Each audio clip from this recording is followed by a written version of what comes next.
open to the book of Nahum. My goal today is Nahum, Zephaniah, Habakkuk. Okay, and you're kind of like, okay, we're back in the minor prophets. I thought we already did that. The thing with the minor prophets is that they happen kind of over a series over time. So there are the minor prophets that kind of start out very early, like Obadiah, Joel, Jonah. And then there are those ones that happen around the same time as Isaiah. That would be your like Amos, Hosea, Micah. And then there are these prophets that happen after the northern kingdom has been judged, but before the southern kingdom is judged. Okay, so this is happening after the captivity of the north, Israel, but before the captivity of the south, Judah. And these three are kind of you've seen what God did to judge the northern kingdom. Will you learn and will you listen? And the answer is no, so they go into the captivity in the south as well. And then there's another set of minor prophets who end the Bible. Haggai, Zechariah, Malachi, that tie off the Bible after they come back to the land. Okay, so that's kind of where we are, why we're revisiting the minor prophets. So these three are in the in-between period of the two judgments. Okay, so what nation does God use to judge the northern kingdom? What big nation does God use to judge the northern kingdom? Yeah. Assyria, yep, and that's going to play into Nahum. And then what nation does God use to judge the southern kingdom? Yeah. Babylon. Babylon, yes. So he uses Babylon to judge the south, which we'll get a lot more information on because we have books like Daniel and Ezekiel. Yeah. Yeah. Okay. So open, if you haven't already, to the book of Nahum. This is like a 1 to 3 page book. It's about 3 chapters. And Nahum is a book really about giving God's people hope through seeing God's judgment of one of their enemies. Okay? Now you may wonder, like, okay, well, why does that help them? Well, Israel, the northern kingdom, has just gotten over the last 50 years, 70 years, has just gotten a major, destruction that was from this other nation, but ultimately from God. So the question is, does God still love us? Are we still his people? Is he still going to fulfill his promises?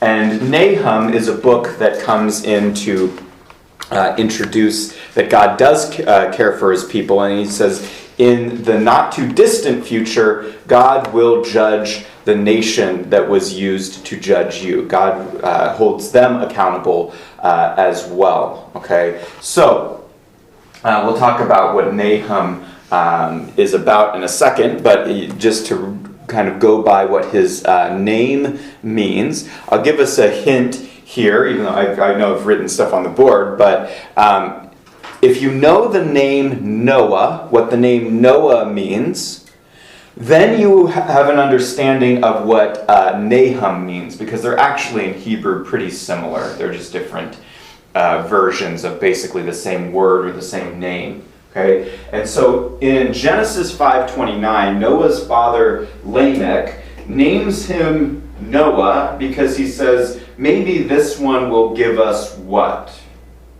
Does anybody remember what? Oh, rest. Yeah, the idea of rest, but also kind of the idea of comfort. Maybe this one will provide the type of rest that was there when God created. Right, so before sin, before the fall. Okay, so and we see through Noah, obviously, and kind of, he is the one that God uses to kind of start humanity over, but it comes through judgment. So Nahum, his name means rest, means comfort. So he's going to give a message of comfort to Israel, which is that there is going to be the judgment of Nineveh. The judgment of Nineveh. Okay, and Nineveh is the capital of what nation?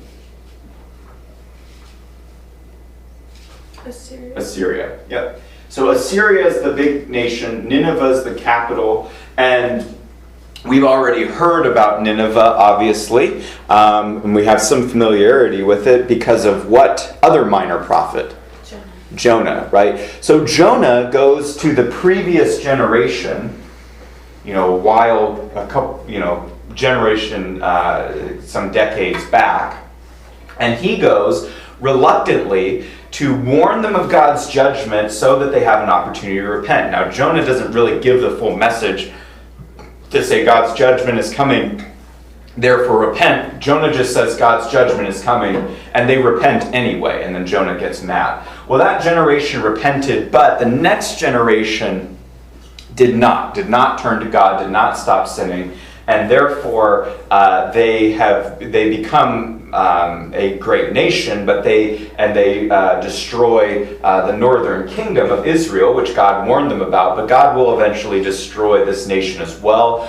You remember when their army surrounds Judah in the time of Hezekiah. God sends the angel of the Lord, kills 185,000 of their soldiers, and then the rest of the guys just go home, and then the king gets assassinated in Nineveh, right? So God now zooms in and says, look, if you think I'm not serious about my plan, my love for you, my comfort of you, my salvation of you, and our relationship, I'll show you through the judgment of Nineveh that I will judge your enemies, which means I will also judge the whole earth. I will bring the day of the Lord. I will bring my kingdom, and I will save you and restore you, is the idea of Nahum. So that's why it's comforting, right? The question is, will God still save and comfort his people? And Nahum is an example of yes, that if God judges Nineveh, then he will do everything else that he said. Okay? So that's what the point of the book is. You can kind of nickname this book Jonah's Wish, because Jonah would have loved to have, what Nahum was saying, but that's not what God obviously had for him. Nahum is a book filled with descriptors of the wrath and the judgment of God. So if you were interested to read, in a particular place where the Bible focuses on that aspect of God's character, then this would be a book to look through that. Can somebody read Nahum 1 through 3? Yeah, Patrick? An oracle concerning Nineveh, the book of the vision of Nahum of Elkosh. God's wrath against Nineveh. The Lord is a jealous and avenging God. The Lord is avenging and wrathful. The Lord takes vengeance on his adversaries and keeps wrath for his enemies. The Lord is slow to anger and great in power, and the Lord will by no means clear the guilty.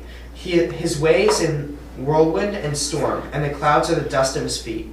Okay, so we see here just this descriptor of God's judgment. It talks about God is jealous and avenging, that he's wrathful, that he takes vengeance on his adversaries, saves up wrath for his enemies.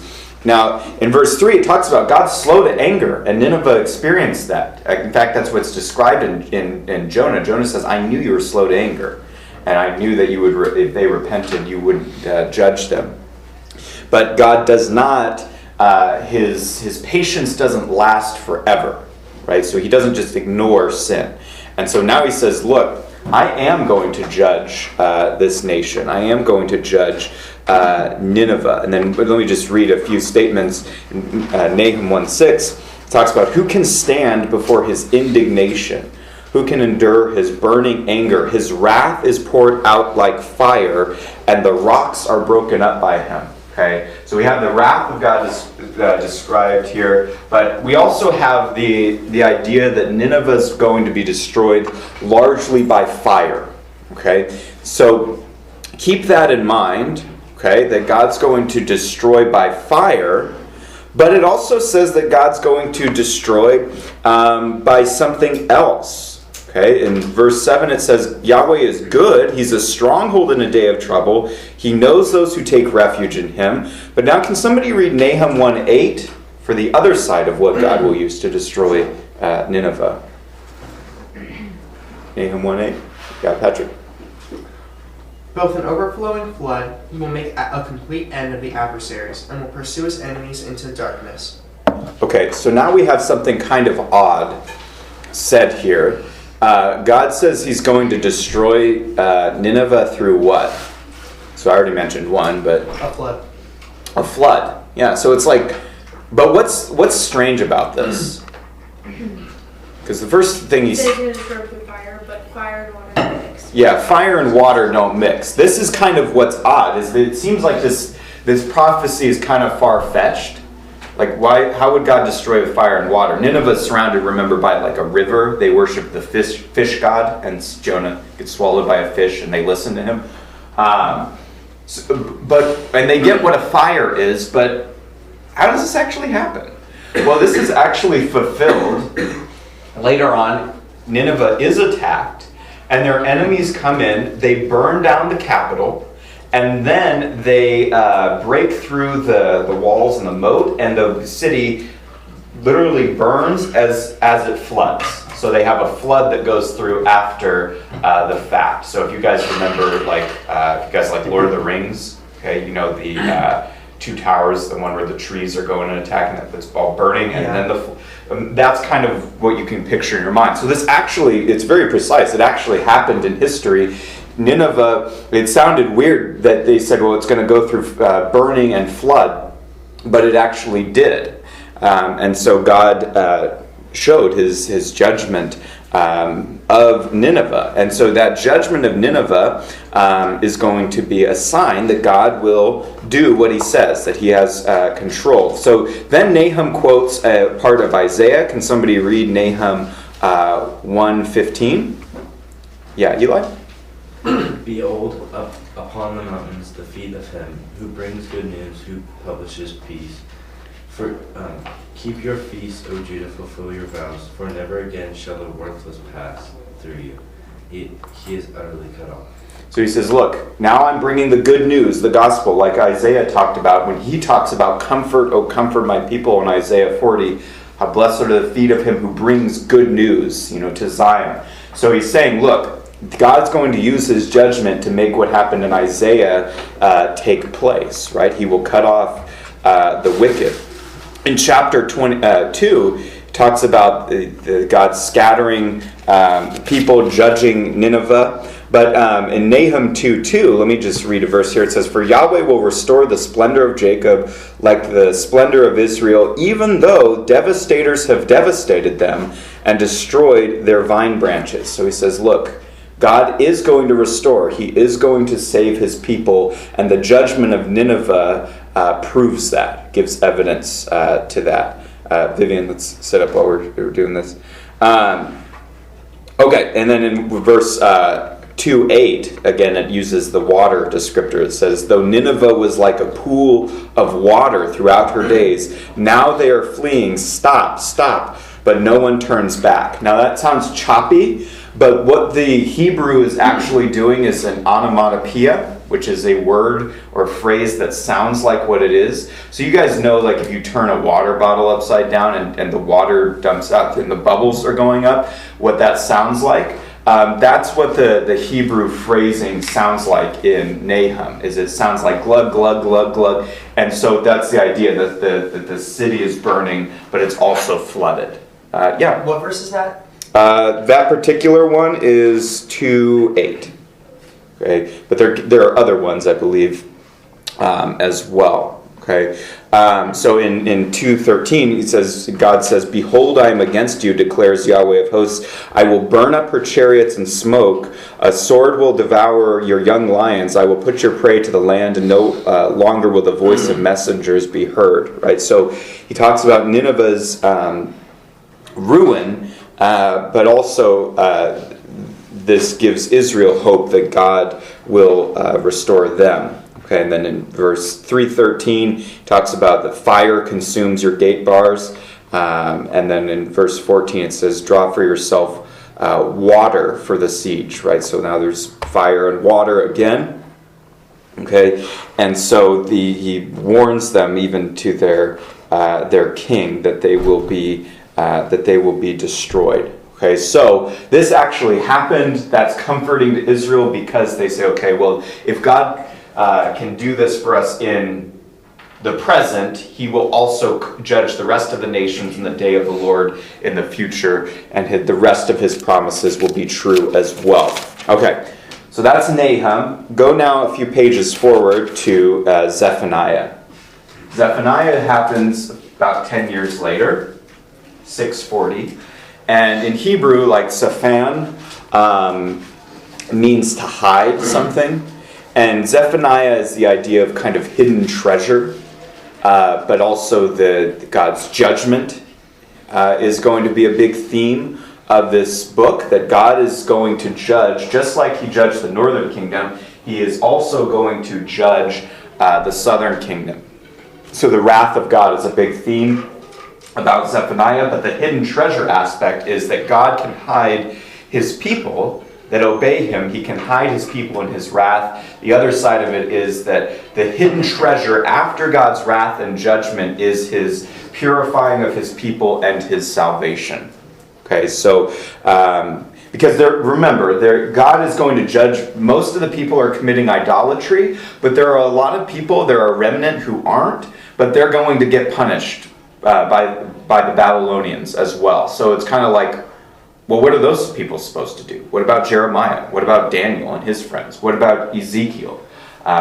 What about these people who are living through these times, even though they are following God? And God says, I can hide you and protect you even while I'm judging. Okay, but he also warns other people, turn, because the day of the Lord is going to be the ultimate judgment. Okay, in Zephaniah 1:1, it talks about the word of the Lord came to Zephaniah, the son of Cushi, son of Gedaliah, and then he tells us the son of Amariah, and then it tells us when his prophecy takes place, son of Hezekiah, in the days of Josiah, son of Ammon, king of Judah. So he takes place during the time of Josiah, who's a good king, who's bringing reforms, but Zephaniah comes and says, look, God's judgment is still going to happen. Okay, that's what's really tough for them to hear. It's not going to happen in the days of Josiah. Josiah is reforming and turning things around, but this only pumps the brakes on God's judgment. Okay, can somebody read Zephaniah 1 verses 2 and 3? 1 verses 2 and 3. Vivian. I will utterly sweep away everything from the face of the earth, declares the Lord. I will sweep away man and beast. I will sweep away the birds of the heaven and the fish of the sea, and the rubble of the wicked. I will cut off mankind from the face of the earth, declares the Lord.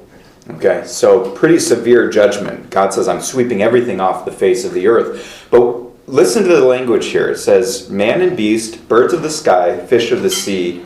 What does that sound like? The creation. Sounds like creation, right? God's judgment is going to be so totalizing that it's going to be like it wipes it back off to the beginning. Okay, but also he uses this phrase in 1:3, I will cut off man from the face of the earth. What does that sound like? Yeah. Like the flood. The flood, right? So God's judgment, he's not going to judge through water again. He's not going to flood the whole earth, but he is going to judge again, and it will be like that. Okay, so pretty severe. And then he's going to judge his own people. 1:4 says, so I will stretch out my hand against Judah and against the inhabitants of Jerusalem, and I will cut off the remnant of Baal from this place, and the names of the idolatrous priests along with the priests. So he says, look, I'm judging you so that I'm going to purge out of you the names of the gods that you've been worshiping, the pagan practices, so that I'm going to judge you in such a way that's so severe that you forget about all the false gods that you've worshipped all these years. Okay? And so there's this pretty severe judgment of God, but then we get reintroduced to another key phrase. Can somebody read Zephaniah 1:7? Yeah, Abigail. Be silent before the Lord God, for the day of the Lord is near. The Lord has prepared a sacrifice and consecrated his guests. Okay, key concept there in 1:7 that we know from Obadiah going forward. Be silent for the day of the Lord is near. Yep, so now he says all these prophets plug into this concept of God's judgment of the day of the Lord. And Zephaniah says God's going to judge his own people and the whole world in the day of the Lord. And he even says that Yahweh has prepared a sacrifice, meaning it's like they are in God's judgment, the sacrifice. And so this is, pretty scary judgment. It talks about they'll come about on the day of Yahweh's sacrifice, that he will punish the princes, the king's sons, those who clothe themselves with foreign garments, etc., those who practice false worship in the temple. And then he mentions the day of the Lord again in 1:14. Can somebody read Zephaniah 1:14 through 15? 1:14 through 15? Yeah, Patrick. The great day of the Lord is near, and hastening fast. The sound of the day of the Lord is bitter. The mighty man cries aloud there. A day of wrath is that day, a day of distress and anguish, a day of ruin and devastation, a day of darkness and gloom, a day of clouds and thick darkness. Okay, so again, day of the Lord is near. It's not a good thing. I mean, it's a good thing as far as God is concerned. He's good. He's bringing his judgment. But, yes. Oh, yeah. But it's a day of wrath, right? So, I mean, as you study the day of the Lord in Scripture, it's not something you want to be around for. God will save a remnant through his judgment, but this is a very, intense time of God's wrath. Okay, so God talks about how he will judge even his own people. Right, he talks about that silver and gold will not be able to deliver them. Okay, so then he talks about, but he's not just going to judge Israel; he'll judge their enemies as well. In chapter 2, Judah's enemies don't escape, and then in chapter 3, Zephaniah says, "Woe to Jerusalem," pronounces judgment on them, and woe to the nations. Right, so that there is this, complete judgment of God's people and those who are not God's people. Okay, but there is a good news of what God has planned and what God has hidden. Can somebody read Zephaniah 3:12 and 13? Let's do Eli. Zephaniah 3:12. Yes, 3:12 and 13, please. But I will leave in your midst a people humble and lowly. They shall seek refuge in the name of the Lord. Those who are left in Israel, they shall do no injustice and speak no lies, nor shall there be found in their mouth a deceitful tongue. For they shall graze and lie down, and none shall make them afraid. Okay, so he says that I will leave among you a remnant. That's a very important idea in Scripture, is that God says, while I'm judging, I'm going to hide in there a remnant who will turn to me, who will follow me. And then in 3:8, he talks about, therefore wait for me, declares Yahweh. So trust God, wait for while he is executing his judgment, continue to trust him. And then in verse 14 of chapter 3, it says, shout for joy, O daughter of Zion, shout in triumph, O Israel, rejoice and exult with all your heart. O daughter of Jerusalem, Yahweh has taken away his judgments against you. He has cleared away your enemies. The King of Israel, Yahweh, is in your midst. You will fear disaster no more. So he says, through God's judgment, he's going to come save. He's going to take away their judgment. There's going to be no threat anymore, and he's going to come and be their king and dwell among them. So that's the hidden treasure of God's judgment, is that it leads to God's completed relationship with his people, being their king, reigning, his victory, and his presence with them.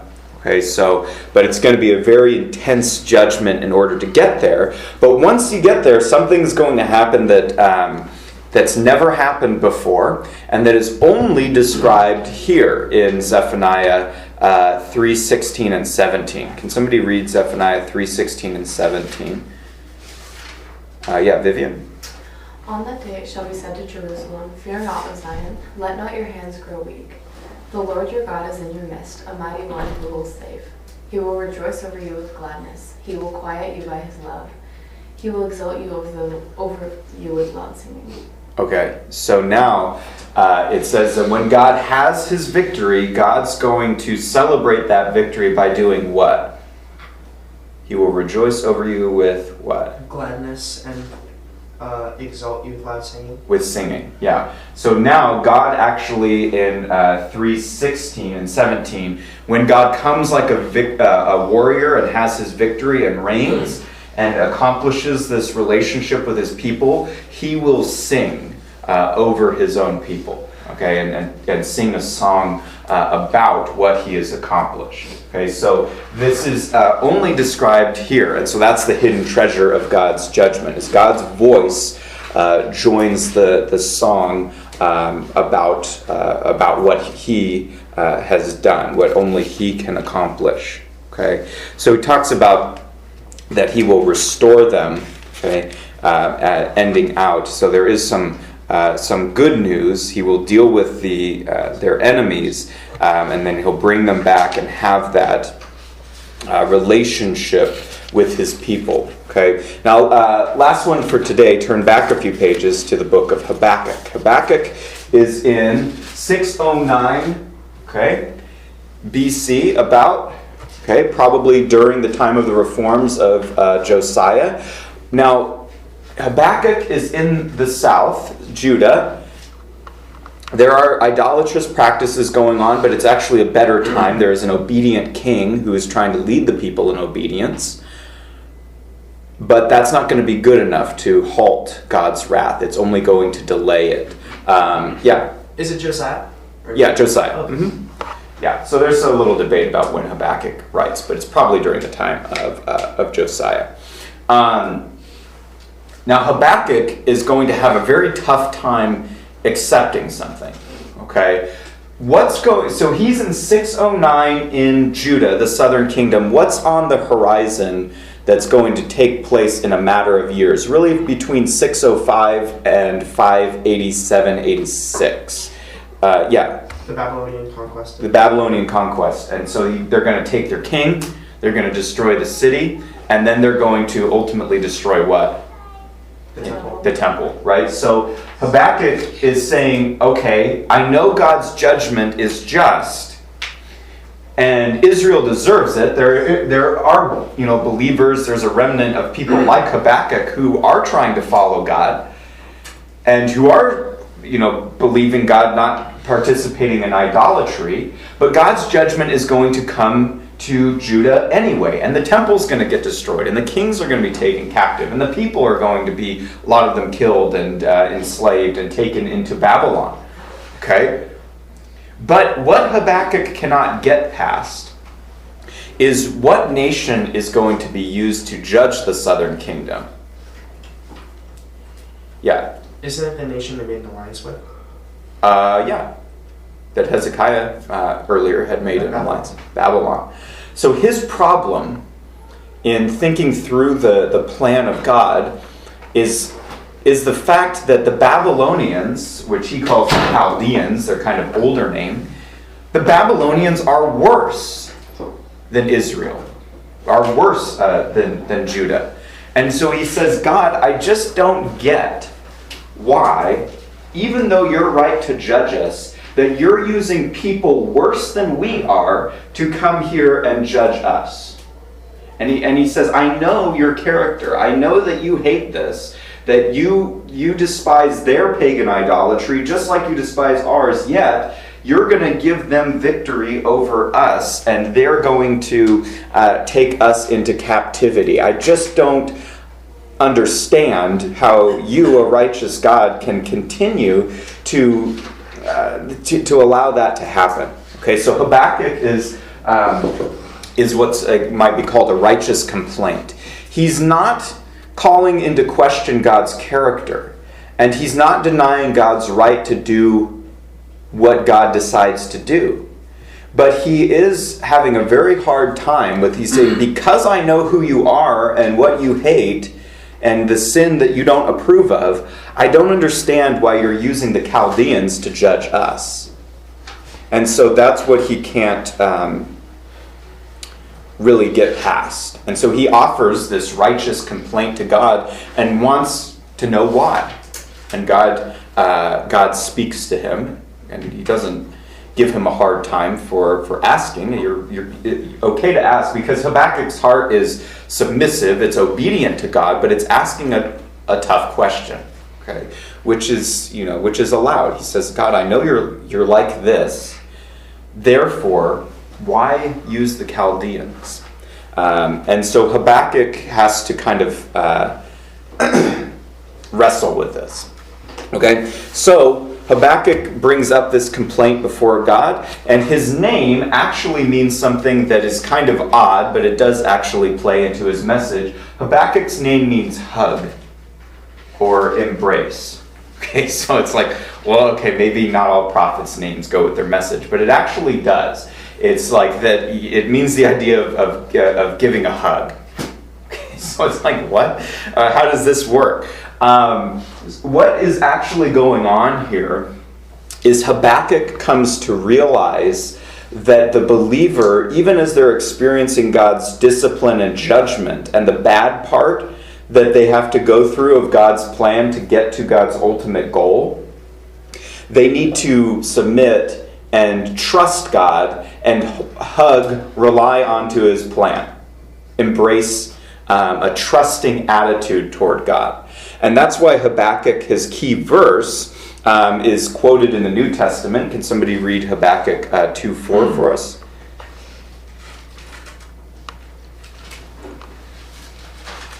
Abigail. Behold, his soul is puffed up, it is not upright within him, but the righteous shall live by his faith. Okay. You guys recognize that phrase from Habakkuk? The righteous shall live by faith, or the just shall live by faith. 3 times quoted in the New Testament, right? And so Habakkuk kind of goes back to Abraham. Abraham believed God, right? And so Habakkuk kind of goes back to that founding principle and says that the proud, those who are prideful against God, are not going to make it. It's the humble people who accept what God is doing and trust him and rely on him, who hug or embrace God's plan, who make it. And so he says the just, the righteous man, lives by his faith. Right? And so Paul uses this, Romans 1:17, Galatians 3, to talk about justification by faith alone. Someone is saved by faith. The author of Hebrews uses it, I believe, in Hebrews 10:37. I may be wrong on that. Hebrews 10:37 to talk about that the faith that saves is also the trusting attitude that causes someone to endure and continue to trust God. Yeah. Yeah. So that's his kind of main point, is this, that there needs to be this attitude of trust instead of pride. Okay, even though he says, I don't get why God is doing it this way. Okay, last couple of things here. He says that God will come in victory, that God will save, but Habakkuk knows he's not going to be around to see that. Okay. So he basically points that out, and then he says in verse 3, ladies, what's that? Oh, okay, yeah, go ahead. That's fine. In chapter 3, verse 3, he talks about that God is going to come and have victory. He talks about in verse 3, God comes from Teman, he and the Holy One from Mount Paran. So God is riding.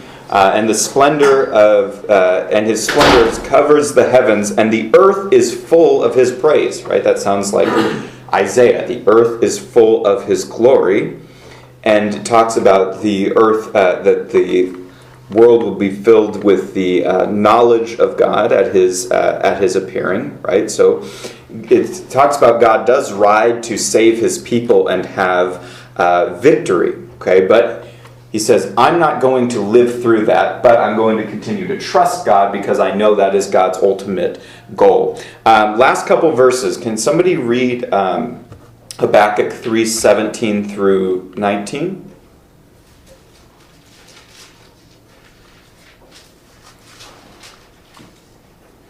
Eli? Secondary students, if you are wearing a Smile for Milo shirt, please go to the gym for the photo. Thank you. Okay. Eli, if you're ready. Though the fig tree should not blossom, nor the fruit be on the vine, the produce of the olive fail, and the fields yield no food. The flock be cut off from the fold, and there be no herd in the stalls. Yet I will rejoice in the Lord. I will take joy in the God of my salvation. God the Lord is my strength. He makes my feet like the deer's. He makes me tread in my high places. To the choirmaster with stringed instruments. Okay, so he says, even though all this disaster is going to happen, he talks about in verse 16, but I must wait quietly for the day of distress, for the people who invade. He says, even all this stuff's going to happen. The fig trees stop bearing fruit. Olive trees don't give any oil. He says, I will exult in the Lord. I will rejoice in the God of my salvation. He is my strength, and he sets me in high places. What's the last sentence of Habakkuk? This is kind of gets missed. Yeah, Vivian? To the choirmaster with stringed instruments. Right. So what does this mean that this book actually is? Yeah, Patrick? A song. It's a song. It's a worship song. So this is actually, Habakkuk says, my complaint, and then my going through this with God and realizing that just shall live by faith and God will act to save in the future and have that victory allows me to trust him. This is a song we need to remember when we are going through those times that God has the bad stuff to get to his ultimate goal of his glory. This is the kind of song that allows us, reminds us to trust God. So this is actually a worship song. Okay, so Habakkuk is kind of the last word we hear from the prophets, and now the next one is going to be Jeremiah, where he gets to, man, the Babylonians, they're basically on their way, and they're going to destroy the southern kingdom and take the people into captivity. So Habakkuk is kind of signing off there, and we'll quit.